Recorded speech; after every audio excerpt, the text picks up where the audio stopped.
drop shot hacks. A lot of people throw in the drop shot, right? I mean, just everybody. If you're not, you really should be. And what a drop shot is, just to tell you, is when you have your bait above your weight, some distance. Sometimes I like it 6 inches, sometimes I like it 12 inches, sometimes 18, sometimes a long leader can be very good, but that is not the hack. The hook is the hack here. I'm gonna tell you about that because the standard hook that most anglers, I'm talking pros on tour and serious tournament anglers, are using this Gamakatsu G-Finesse tournament grade wire split shot drop shot hook. And they call it Aaron's hook because Aaron Martens is the one that really his name is on it. His little picture is right there. Hey buddy, what's up? Anyway, that's his hook and it is money. It does a fantastic job. Either you can hang your bait right on there like that if you want to. You can thread it on the bottom, kind of go up under the lip there and thread it on. You can either do it that way. That either one are fine. That's kind of the standard. It's what most guys do. But if you want the hack, you want what a lot of people are doing with these smallmouth baits. Now it doesn't matter if you're using, Missile Baits Bomb Shot or a Dream Shot or any of the top drop shot type baits.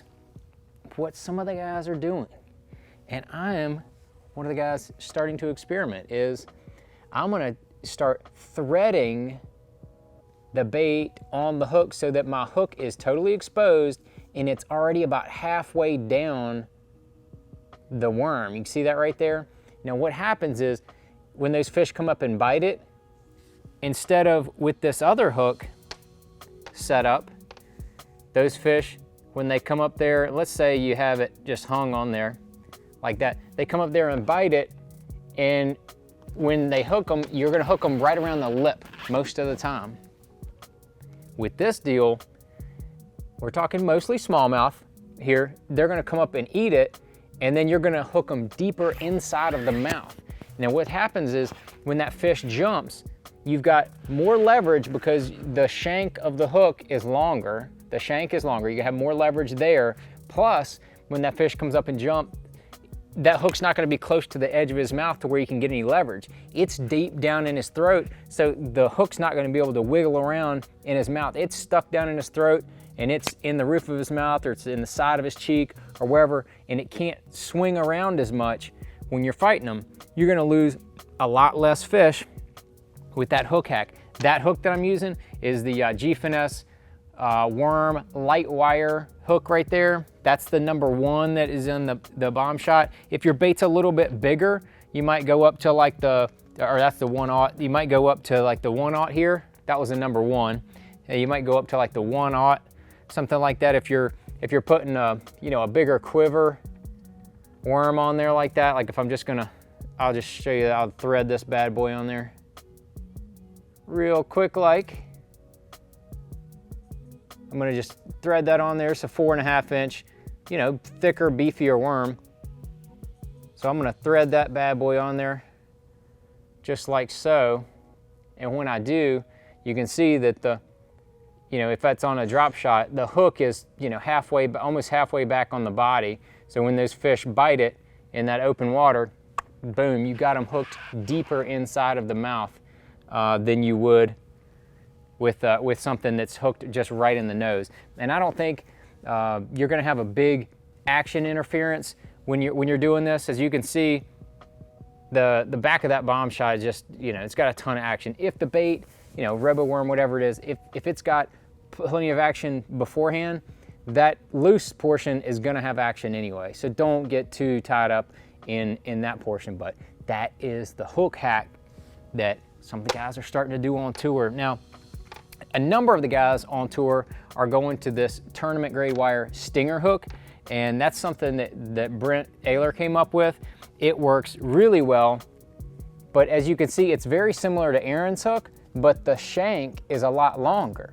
And what happens is, as I was mentioning before, that longer shank in the hook, when those fish are swinging their head, they can't get as much leverage on that longer shank. They can't get as much leverage, and you lose less fish on this hook than you do even with Aaron's hook. I don't lose many fish with Aaron's hook as it is. I think a lot of people fish a rod that is way too limber.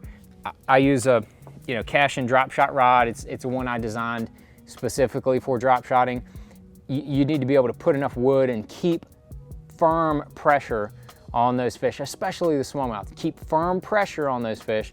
You're not going to lose them as much. But if you start experimenting with your hooks, maybe you do a longer shank hooks like the Stinger, especially if you're going to do something like if you're going to rig it wacky style, that Stinger is probably the way to go in either the number 2 or the number 4. If you have a little teeny bait, that 4, a little bit bigger bait, the 2, maybe even the 1 if you like a massive hook.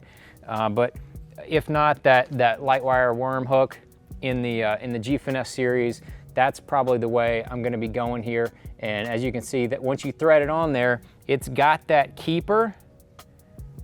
You got that keeper like that once the head of that worm goes on there, it's going to stay on there really tight, and you've hacked them. You've hacked the smallmouth. They're not going to jump off. You can put the wood to them with a longer rod. It's got a little more meat to it. Puts you some 8-pound sniper leader on there. Just put the wood to them. Get them in the boat. Don't be one of them dudes at the boat ramp at the end of the tournament or at the end of the tournament day say, oh yeah, I had a 5-pounder jump off on my drop shot. I had a 4-pounder jump off on my drop shot. I lost 3 4s on a drop shot. Don't be that guy. Be that guy holding them up smiling because you caught him on a drop shot.